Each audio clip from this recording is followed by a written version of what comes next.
Welcome to the Eagle Eye Podcast, the #1 show to bring you all things Club América in English, from tactical analysis Pelota para la banda izquierda. to player updates. We've got you covered on all the latest news on Las Águilas. Now, let's start the show. This is the Eagle Eye Podcast.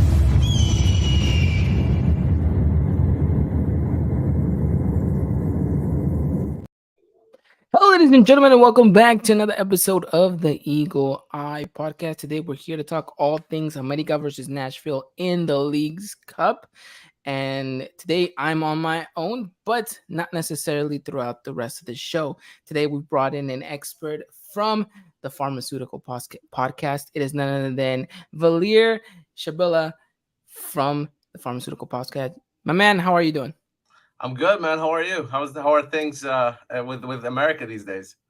Well, it's an up and down, kind of like every season. But we're excited. We're looking forward to playing against you guys. Like I mentioned before, we kind of started recording here. Second time we kind of face off against each other in this Leagues Cup scenario. So it should be good. Should be fun. I'm excited to sit here and pick your brain to see exactly what I can learn from this Nashville side, and hopefully I can do the same for you guys in regards to the America perspective. Yeah, man. Like the first time these two teams played last year was like the fake Leagues Cup or whatever you want to call it. But both squads, maybe not for America, but for Nashville, is a very, very like secondary squad. Like they have people on loan that they called back from loan just so they can play that one match. So it wasn't like a real clash. It didn't feel like it. Obviously went to penalties. It was pretty open play, all that stuff. So and I saw some players with America jerseys with like 3-digit numbers on the back, and I was like, I don't think they're playing their starters either. No, absolutely not. But the occasion was nice because obviously Club America is huge and Nashville is a fairly new team in the region at all. So we saw different people come into George's Park for that match. Different folks who generally probably won't come out to an MLS match. Which is why it was nice to have that perspective and have those new fans come in. Oh, yeah, absolutely. And I think that's kind of the narrative that Leagues Cup gives, is the fact that you get to introduce a couple of these Liga MX fans to the stadium, to the teams, and then you're like, hey, we're in your own backyard. Like, why not consider rooting for us? Maybe we can get a season ticket pass. And so I see the appeal for maybe trying to convert fans to both teams. Actually, you never know, Yeah, so it's not even converting as much as it's introducing, I think, because like the thing is, if you're a Nashville fan, let's say, and a Club America fan, what are the chances these two teams are going to play? I mean, now the Leagues Cup maybe it's more serious, but like I think it's or even Toluca or somebody like that, like you're not going to really play them that much. So if you are already a Toluca fan who lives in Nashville, it's like you can keep both. It's not going to be one of those, like, they're not in the same league. They're not going to play every season. So I think it's more just showcasing, really, more than anything. No, I agree with you 100% on that perspective. Is you kind of have that, as least as a fan, you kind of have that liberty to be like, okay, I can have both teams that I can root for here in the situation. And funny enough, we had that situation last podcast. We had a good friend of ours, Ricardo. He native to Chicago, so he obviously huge Chicago fan, Chicago Fire fan, and then of course grew up loving and adoring America. So the best of both worlds colliding. So he really couldn't obviously end up losing. Whichever team ended up winning, he ended up obviously progressing in that sense. So yeah, I think that's the cool thing about it, is in these situations, it's if you tend to have a pull for one or the other, maybe you can find a middle ground in between. So. I just saw a couple couples at George's Park for the Toluca match, and like the woman would be wearing a Nashville jersey, and the man is wearing like a Toluca jersey. So that was like cool. We saw a couple of those around, or like a group of friends, and there's some Nashville and Toluca sort of jerseys all around. So I'm assuming it's going to be similar.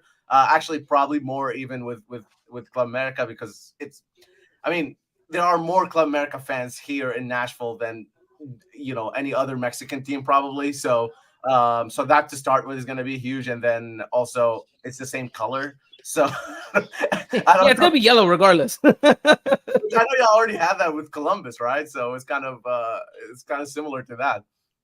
Yeah, no, 100%. I think, and it's funny enough, we obviously had Columbus in our group, right? And there's another team that wore yellow, so it's like, regardless of whatever team you go for, just wear your yellow. Yeah. Not like it's gonna matter. It's gonna be a full out yellow stadium, and hopefully that's the case for Tuesday's matchup as well. Well, let's talk a little bit more about this game, right? Just for our listeners, just giving them a little bit of an update as to what's going on right now in our squad.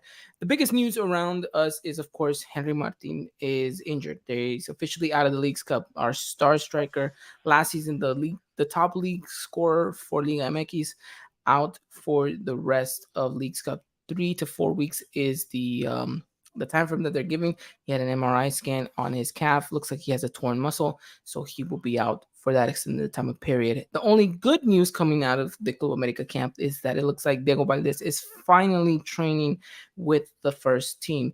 Our number 10 is finally kind of up to rhythm. He had missed an entirety of the League's Cup so far, 3 games, 2 weeks because of an injury. So it looks like finally he's back, potentially looking to get minutes against Nashville. And because of the situation with Henry Martin, he is very much needed, and he will be definitely a key piece into the squad if we want to progress into the following stage of the League's Cup. But don't expect him to start right away. I don't expect Harinet to give him the full 90 minutes, but if need be, I think he will be introduced sometime within that game on Tuesday's matchup against Nashville. As far as America news goes, that's about it. Transfer rumors, it's gone pretty quiet. Nestor Araujo looks potentially to still be on his way out to Greece, although nothing is 100% finalized just yet, which means that the Cesar Montes thing has maybe died a little bit. So we'll see what happens in regards to that aspect, but make sure you guys keep up to date with everything going on in the world of America over on our Twitter at Eagle Eye Podcast. Now I want to give you the floor, Valir, and just kind of talk a little bit to me about Nashville. How you guys coming in? Any news in regards to your squad? I mean, you guys' League's campaign has been kind of similar to ours. A little bit of good and a little bit of bad. Yeah. It's been an interesting time because, well, let me catch you up on Nashville's season real quick, and then I'll talk about the squad. So Nashville went through. It had an okay start to the season, but then they went through a 10-game unbeaten run during the MLS season. That solidified them kind of as the runner-up. Really, Cincinnati was the only team that was better than them in the entire league. But then after that 10-match run, they lost 6 out of the 8 following that. So it was a really tough time. Went out of form. And during that, there was a lot of players who were out. 3-4 players, core players, starters, who went out because of the Gold Cup. So Anibal Godoy, for example, for Panama. That was one of Jacob Schaffelberg for Canada, and so on and so forth. And then there were some injuries as well, so that didn't help. And that's kind of where Nashville ended up entering the League's Cup. And obviously they beat Colorado. Colorado's not, world beaters by any means, so they kind of got that. And then the match against Toluca was a wild one, man. I don't know if you got a chance to see that. No, anybody listening, watch the highlights. It's crazy. 4-3 match, goals everywhere. Red card, all sort of stuff. So that was pretty interesting. And then obviously Cincinnati again, just a few days ago, and Nashville ends up winning in penalties and advancing. So that's how they got all the way here. And then in terms of the squad in itself, unfortunately, during the Toluca match, Randall Leal, actually during the Colorado match, Randall Leal, who is a pretty key player for Nashville SC, he sustained an injury in his ankle. He will most likely be out for the America game. He had just come back from injury and kind of getting back into the swing of things. He was finally starting matches, so he's out. Nick DePuy has been out since the beginning of the season, so he's out for the season. That I'm not even going to count that.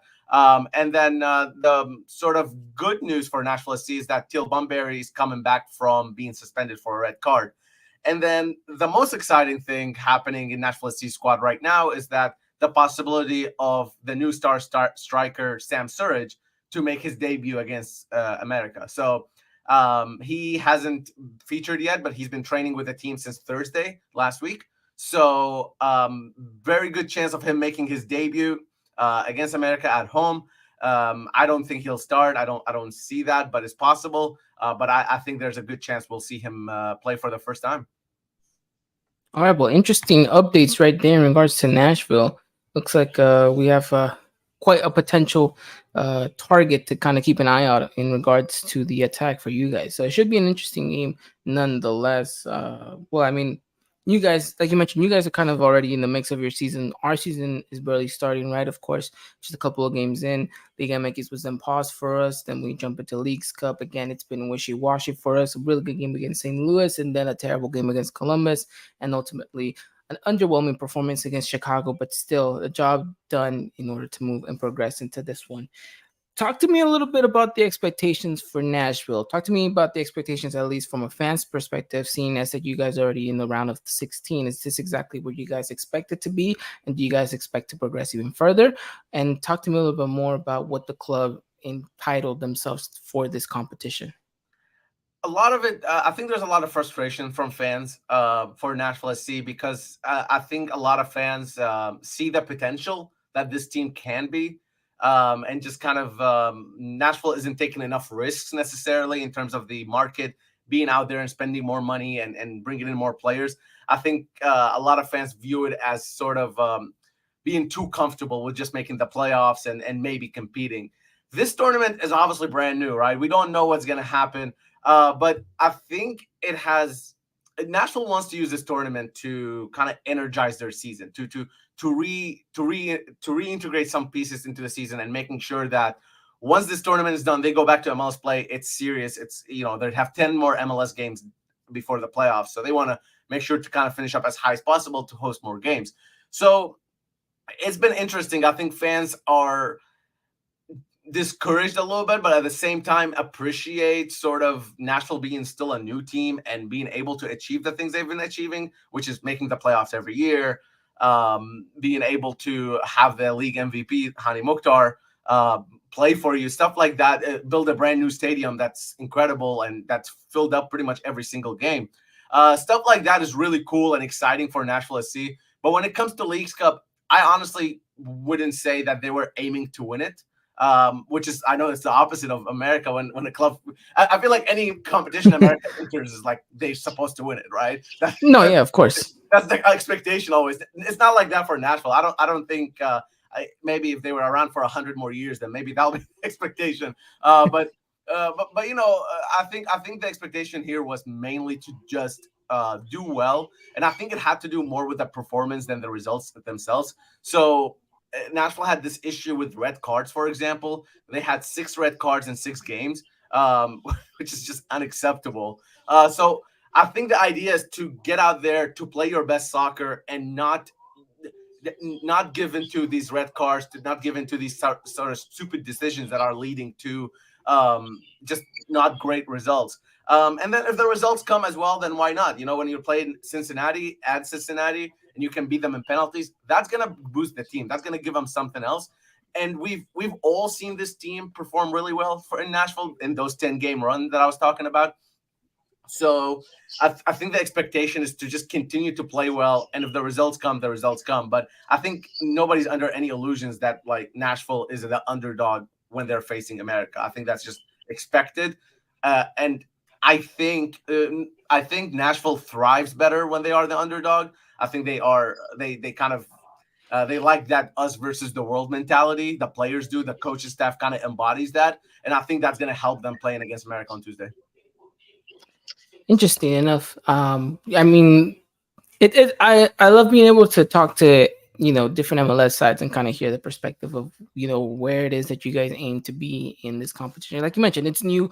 No one really knows what to expect of this, except that if you get to the final and you win, you get a pretty good chunk of change. So that's kind of it. As far as for us, of course, the media down in Mexico has painted it to be this way, and I haven't really heard much from the MLS side of things. I don't think I listen to the games on MLS Season Pass on Apple TV.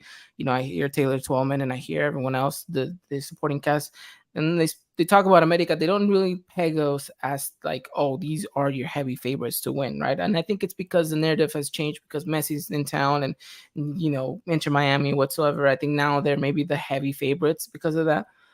But we came into this competition ever since it was announced, ever since the groups were announced, knowing that we had to come in here and demonstrate and showcase that we are the biggest team, not just in Mexico, but in North America, the whole region of CONCACAF, right? We have the most titles, we have the most representations in that sense. So of course we carry that heavy expectation. And that goes through game in and game out. That's why it was blown up so much how we lost against Columbus. It was unacceptable. And then you go off, and there was still heavy criticism on this team against Chicago because, you barely escaped that game winning 1-0. Although if you watch that game, we necessarily didn't play our best game. And if it wasn't for a Chicago Fire miss right in front of goal, then that game paints a different story. So I think there's a lot of added pressure coming into this one, knowing that, okay, you're in the round of 16 to get past this one, and you can potentially, go further into this competition and face up against maybe the likes of Toluca, right, who have been completely just scoring goals left, right, and center. So you're going up against your own competition, or maybe another MLS side, regardless of the case may be. Eyes are always heavily focused on America. Maybe not so much here in the States, but in Mexico, if America was to lose on Tuesday, it's looked at as a failure, and the heavy criticism will then rain on Andre Jardine coming into this one saying, well, you didn't rotate, or you rotated too much, you experiment too much, you still haven't found your rhythm. So he's under some scrutiny right now because he is coming into this team as a new manager, right? Coming from San Luis, Atletico San Luis, coming into America. So there's kind of that gap that he's trying to bridge. And so, these games are important in order to kind of solidify himself as the manager for America. And I think there's nothing in the United States soccer media that can compare to the media down in Mexico. Like, I just, especially for Chivas in America and maybe the big team, there's just nothing that compares here. We do our best, but there's sort of a level of expectations that's been put on for years and years and years that we just simply don't have here in the United States, or just haven't built up to it yet. So I think the thing with America not being the favorite maybe going into this is also the inability to play at home. I think that's a big part, because one of the things, playing Estadio Azteca or something like that, even for the other Mexican teams, not necessarily Azteca, but any other stadium, I think that adds the pressure for MLS teams that they've never faced before, especially for these that don't go to CONCACAF Champions League normally. So I think because that element is missing, I think some people are less sure about the Mexican teams and America as well, obviously. So I think that's a bit of a different expectation just because you're not playing at home. But I don't think, like you said, I don't think the media is going to be any less ruthless if they do lose on Tuesday. But it should be an interesting one, just because for Nashville, they haven't had this intercontinental play before. They've played Toluca, and now they're playing America. And then the only other time they played non-MLS teams was when America came in last year and played a friendly, or whatever we want to call that. So it's a new thing for Nashville as a whole. But all of their international opponents have been at home. So it's like you can't really gauge it very well. You know what I mean? You can't really take much from it until you go away to, whether it's Honduras or whatever else you go in the country, Oh, I agree, absolutely. And who knows? Maybe down the years, Leagues Cup is shaped in a different way and form, different format. So we'll see what happens. But talking about the present right now, obviously, I spoke to you in regards to America coming into this game after an underwhelming performance against Chicago. You mentioned that you guys came into this game beating Cincinnati in a thrilling penalty shootout. Does that, I know that must give you guys an added boost coming into this game, thinking like, all right, where our confidence is just skyrocketed even more so. I think the players needed that, man. Like, I think a lot of these players play on confidence, especially when you look at the way Nashville is the number one defense in MLS right now. They've conceded the fewest amount of goals out of anybody else. This is a team that is built on confidence, built on form. And when they are confident in themselves, they are comfortable on the ball. And that's the biggest issue with Nashville, is that these players are technically maybe a bit behind somebody like America, for example, in terms of playing with the ball, being able to control the ball and sort of put a stance into the game and force yourself into the game, to where a lot of teams play Nashville, give them the ball and say, do your best, and Nashville have struggled a lot to create something. Against Cincinnati, that doesn't happen a whole lot because against Cincinnati likes having the ball. So they have the ball. Nashville is playing on transition, which is their best way of playing, is when they kind of go on that counter attack whenever they can.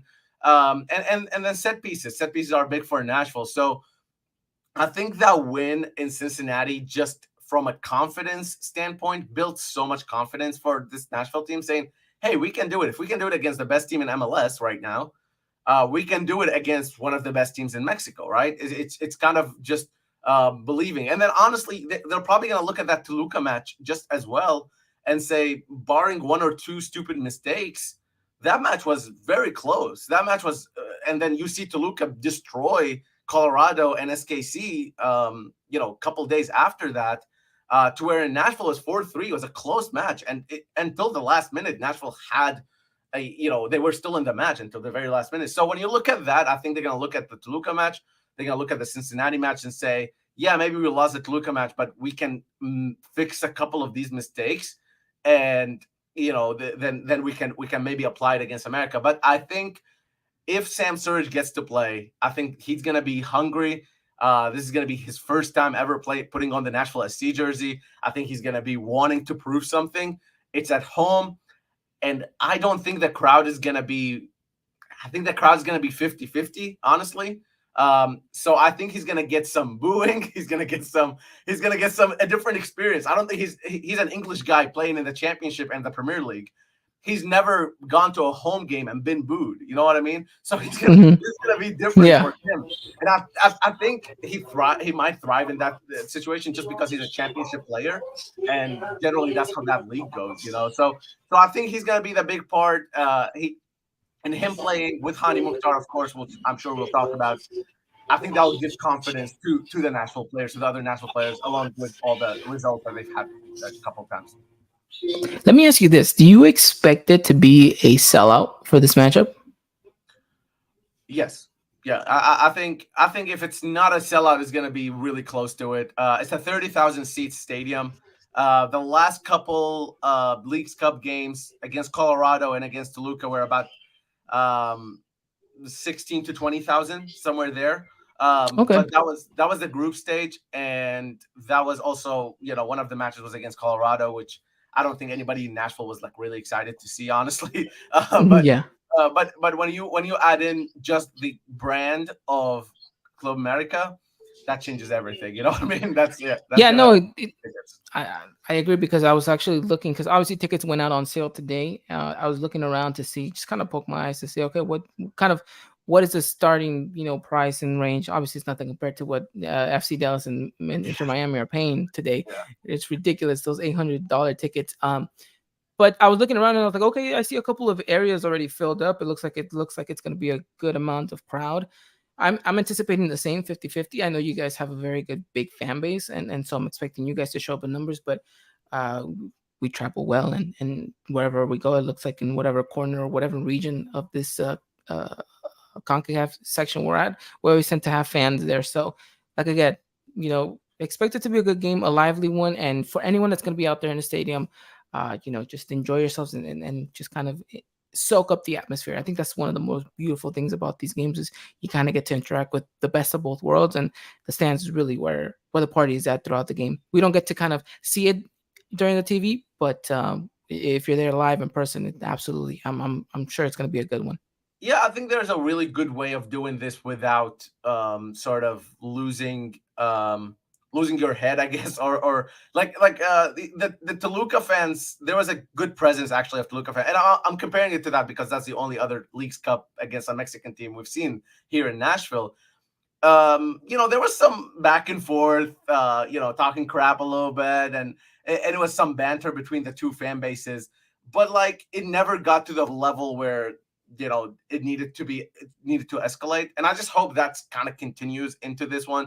And same thing happened in the Club America game last year, where there was a good amount of Club America fans in at Geodis Park. But we didn't have any problems really with anyone, and it was kind of it was a pretty good experience. Kind of like you were saying, they went out there and the America fans were chanting, the Nashville fans were chanting, and it was just kind of like, this doesn't happen often. So we're very excited to have it here in Nashville for us. So I just hope it kind of continues that, and we see a good game more than anything. Really, I just hope it's going to be an exciting one.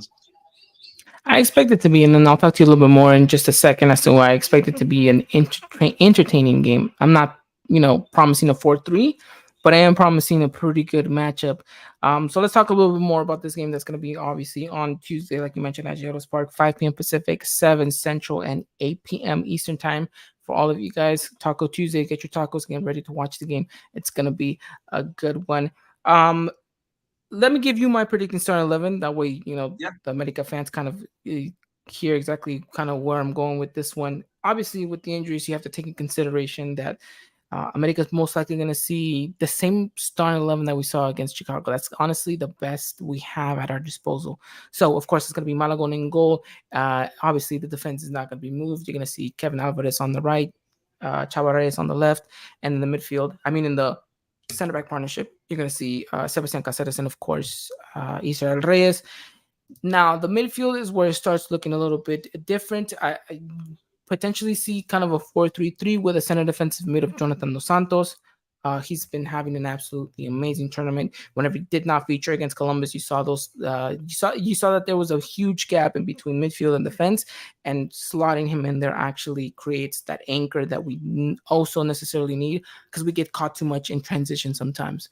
So you're gonna see him there in the center defensive mid spot. In the midfield, obviously you're gonna have Richard. I'm not gonna have a Richard Sanchez, of course, because he gets a red card. He's gonna be out, and not gonna be able to play in this one. So you're going to see an Alvaro Fidalgo. And I truly do think, since he's going to want to stick to that 4-3-3, he's going to maybe put a youngster out in that spot.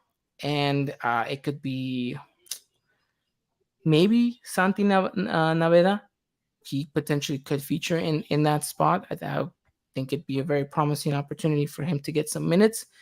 On the right-hand side, you're going to see Sendejas. On the left-hand side, you're going to see Leo Suarez. And then, of course, up top, you're going to have Julian Quiñones. Although it might shift, and Sendejas might shift a little bit towards the middle. You might see a diamond of sorts, and then you have Leo Suarez and Julian Quiñones kind of link up top. So it's going to be an interesting one. Some intertwining pieces. Of course, a lot is going to be kind of thrown in there at the last minute. We'll see exactly what Jardine ends up doing in that case. But as far as starting 11 goes, I think that's what I'm projecting. I'm curious to hear what your guys' starting 11 might be. Well, first of all, let's talk about the formation, because Nashville has been playing this diamond formation for the most part, so 4-4-2 diamond, and they were really good at it for a while, and then it kind of stopped working a little bit. But I don't know if that was the formation or just the missing folks from red cards and all that. But against Cincinnati, they went in with 5 at the back or 3 at the back, however you want to see it. And I have a suspicious feeling that Gary Smith is going to continue with that, and is going to continue with the 3 at the back, because it just provided so much defensive stability for this team. And I think they're going to continue that against America, especially with a short break. So I'm expecting to see 3 at the back with McNaughton, Lucas McNaughton, Walker Zimmerman, who has been MLS Defender of the Year twice or 3 times now, actually. USMNT played in the World Cup, all that.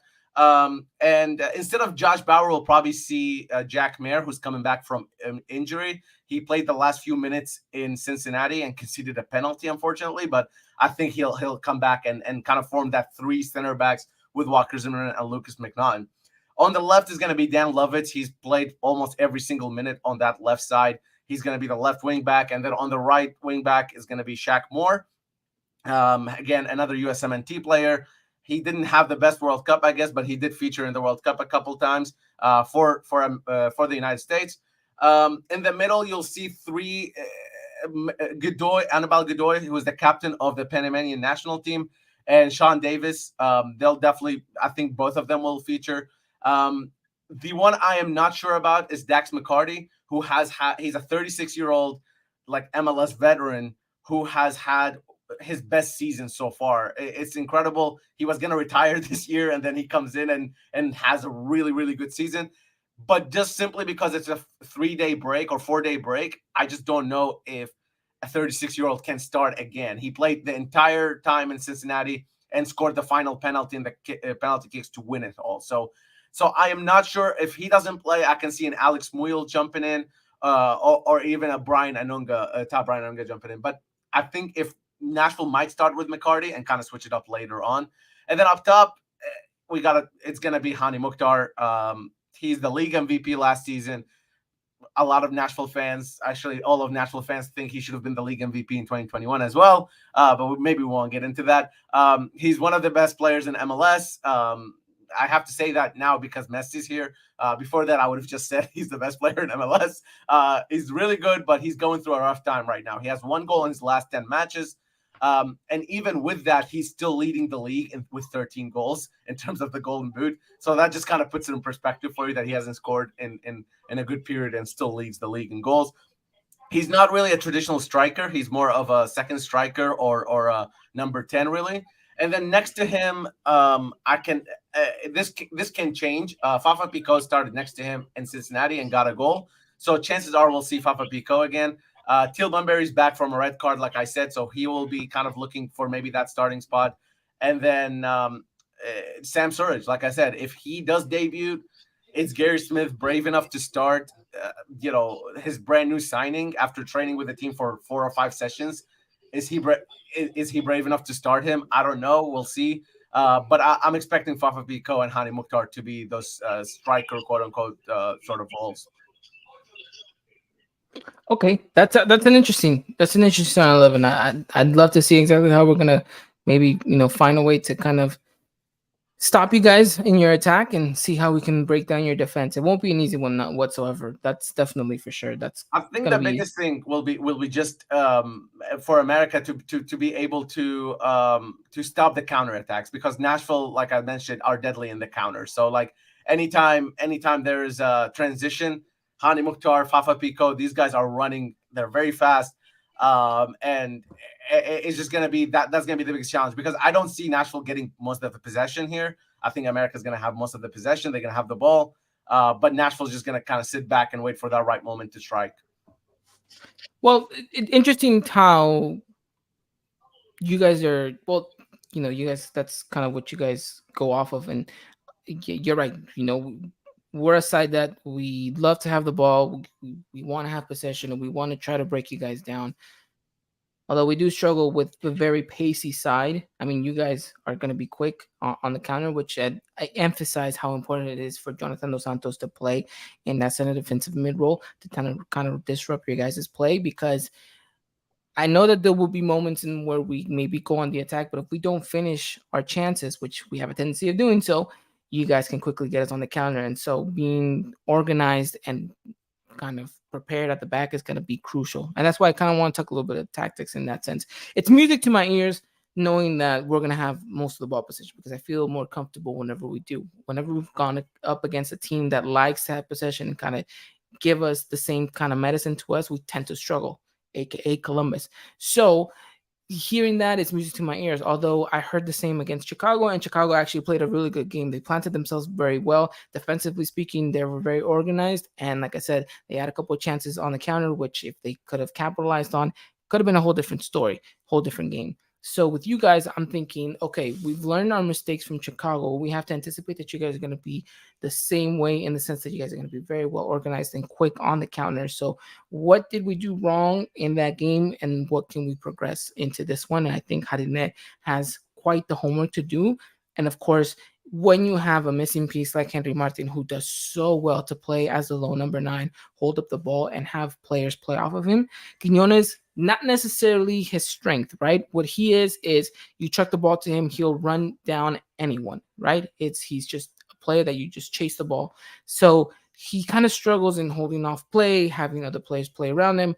So I'm anticipating that that's kind of going to be our weakness in the attack, is I'm expecting you guys to give him kind of the opportunity to receive the ball, not so much necessarily run into space. And so I think that's when you guys are going to try to find a way to contain us. So we need to be smart about how we're going to go about that. Obviously, if Diego Valdez comes into this game and plays, then it kind of opens up a different avenue because then he can take on that role and Quinones can just kind of focus on being that striker to score the goals. So it's going to be an interesting one, regardless as to how America plans themselves against you guys. And interesting to see how you guys try to contain our attacking threats because you guys did a pretty decent job against Cincinnati.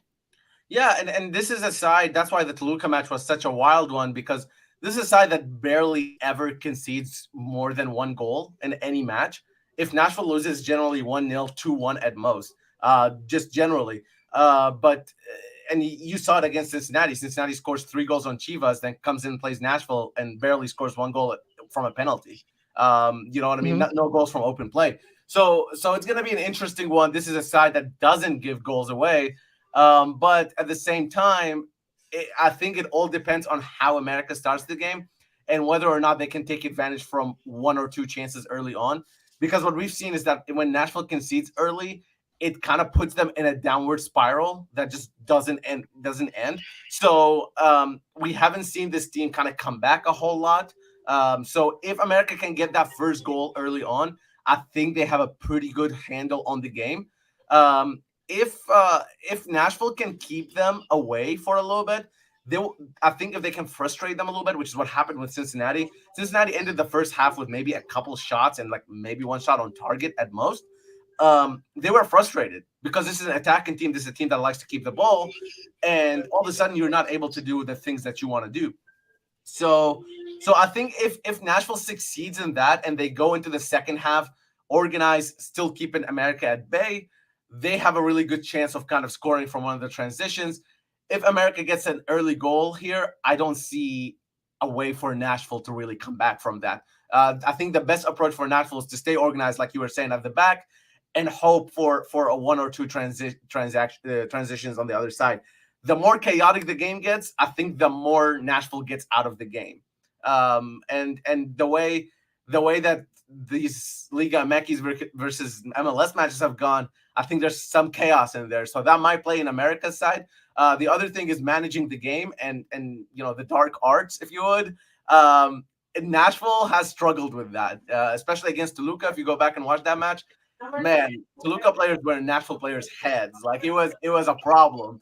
And I think having that experience with America players, experienced players who have been at a CONCACAF level, stuff like that might come really handy for them in this match. To where Nashville players don't have the same sort of experience. All right. Well, there you guys. You heard it first here. Will be an interesting game nonetheless to keep an eye on. Well, we've spoken enough about tactics. We've talked about a little bit how we expect each side to kind of deal with each other's oppositions. Talk to me about a key player, a player that kind of has to be on their night in order for Nashville to kind of walk away with a victory. I mean, I just can't not say Hani Mukhtar here. I think he is the team MVP, the league MVP, and someone who, when he is firing on all cylinders, Nashville is looking really good. Nashville doesn't win a lot of matches when Hani Mukhtar doesn't play well. They do sometimes, but it's not common. So if Hani Mukhtar is playing well, chances are Nashville are going to win that match. And that's just how it goes. He is so important to this team. He drops into space. You'll see him in Nashville's half. You'll see him at half field. You'll see him in the opponent's box. You'll see him everywhere. He runs around. He's very, very much tracking back, and he plays his heart out. He's one of those players with a lot of work effort. But man, when he gets the ball, he's a magician with the ball. He's very, very tactically sound. He knows what to do in tight situations. He embraces tight situations.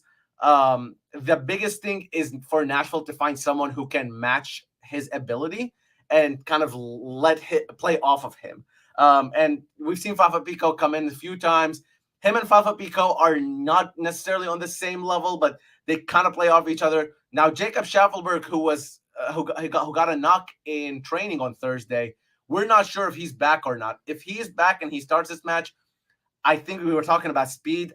him and Mukhtar, Jacob Schaffelberg and Mukhtar play really well with each other, and Schaffelberg is the fastest player like Nashville has. Period. So it's going to be a really interesting matchup. And actually, I remember this very clearly because Schaffelberg played against America last year in that match that we talked about, that friendly, and he was cooking on that left side, man.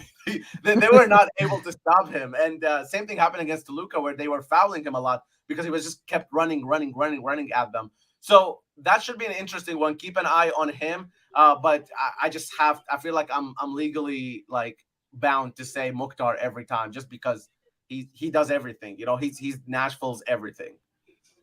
All right. Well, definitely keep an eye on him and see if whether or not either Cáceres or Israel Reyes can find a way to, keep him at bay, which I'm sure is not going to be an easy task whatsoever. So that's that's interesting. So from my perspective, I think the one player that America needs to have the game so far is Leo Suarez.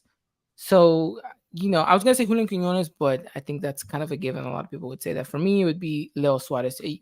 He's come to life into this America side since his loan spell at Santos Laguna, right? He's kind of impressed Andres Jardine a lot, that he's kind of given him the task of fulfilling for Diego Valdez in that center attacking mid role, which we most likely will do again in this game against Nashville. So, he's been doing okay. I think in Liga MX he was doing much better on that right hand side, transitioning into the midfield, kind of having to adapt a different kind of responsibilities is not been easy on him, but he's been capable to progress. And so I think he's gonna have to have one of those nights where again he's scoring goals or he's assisting. In this Leagues Cup already, he's put in two very good balls that have found the back of the net because of a header or because of a deflection. So again, key piece for America and the attack. And I think he's a whole different person than we've seen. And I think if you give him a free kick within like 20 to 30 yards, he's going to try to put that ball in the back of the net. And he's deadly in those situations. So I think he is my player for you to watch, and the player that needs to kind of carry the team on its shoulders in order to progress, because I think he's going to be given the task of being that creative player. And so if he's capable of doing that, if he's capable of kind of making one or two passes and putting Quinones in a situation where he can kind of score a goal, then I think perfect. Kudos. That's exactly where you want to be. So for me, it's going to be Los Suarez. So interesting to see. I'm going to be watching, man. I'm going to be watching. Yeah. No, yeah. Trust me. He's number 32. Keep an eye on him. I mean, he's got an amazing left foot. And if he gets a chance from, a free kick situation, even like from outside the box, he's going to try his best. So he's got a rifle, and I expect him to take a couple of chances, and hopefully the supporting cast can, help him out in that sense. So it's going to be an interesting one nonetheless. Well, I think we talked tactics, we talked players, we talked lineups, we talked this game through all of it. Now I want to hear your prediction for this game, man. What are you going with in regards to this game on Tuesday? What is your scoreline prediction? Well, let me preface this first by saying that because these games don't happen often, no one has been able to predict anything right. I feel like things have just been all over the place. But I'll do my best. I think it's going to be a Nashville win, and I think it's going to be a 2-1 win. I think America might be surprised a little bit by the level of Nashville players. I think that might catch them off guard a little bit. I think Nashville goes up first, America ties it up, and maybe like a late winner for Nashville SC. That's what I'm feeling. I don't actually have any evidence to back this up, man. I don't. That's just the feeling I have, and that's it. No, I agree. I goes hand in hand with what I'm about to say too. In regards to, I'm actually predicting a draw here. I'm going 1-1, and I think we take it to penalties. And obviously, penalties are just a coin cost. Flip of the coin at this point. So I think that America goes through in penalties, and I think that's kind of a wild remark to make because history has never been kind to us in a penalty shootout. So, but I think that if America can kind of get themselves in that situation, I think they can pull through. Now, I expect this game to be better than the Chicago one, but seeing as how no Richard Sanchez, no Henry Martin, this team is deflated a little bit since that Columbus lost. So I expect us to struggle a little bit. I do expect us to, get a goal. Maybe you guys get one back, or maybe vice versa. But I think we end up going to penalties, and then of course from that point on, we'll see what happens. Chris saying that America gets a 2-1 victory. Quinones and Kevin Alvarez score. Chris, I hope you're right. Can I tell you something real quick about penalties? Yeah, go for it. So Nashville SC used to play in USL, the tier below MLS, right?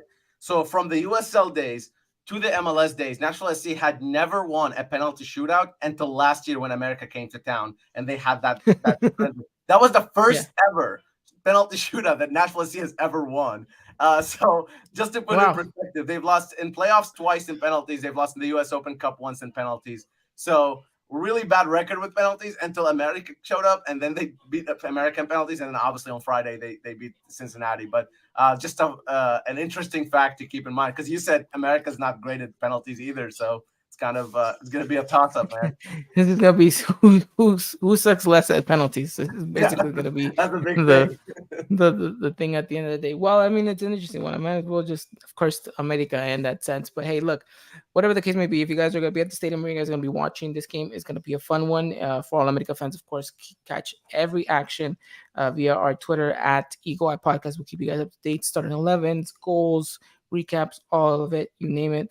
Will be there. And then, of course, where can I find you guys on Twitter? Yeah, at Pharma Soccer. That's with the PH, Pharma Soccer. And then for me, you can see it right there at Valer Shabilla. You can find me, and you can find the link for Pharma Soccer from there. But we're a Nashville podcast, so if you're an America fan, it's probably not going to work out for you. But hey, if you want to learn about Nashville, listen to us. Follow me on Twitter. I'll teach you all about Nashville, and sometimes I'll tweet about Arsenal too. So whatever, if you like that, maybe. There you go. Well, I think you and our co-host AJ would have probably gotten along very well. So awesome. Well, hey, I just want to say thank you so much, Valer, for coming on. I know it's a little bit late. Like I mentioned, these games are such a quick turnaround, and to try to find experts on these teams, it's sometimes a little bit more difficult than you would actually think of than just having to go on Twitter and typing, Nashville podcast. Yes. It doesn't work as just that easily. But hey, man, thank you so much. Wonderful stuff that you guys are doing covering Nashville, and glad that we got to visit the pharmacy. Yeah, man, appreciate it. Thank you so much. Appreciate you having me on, and let's hope for a great match on Tuesday.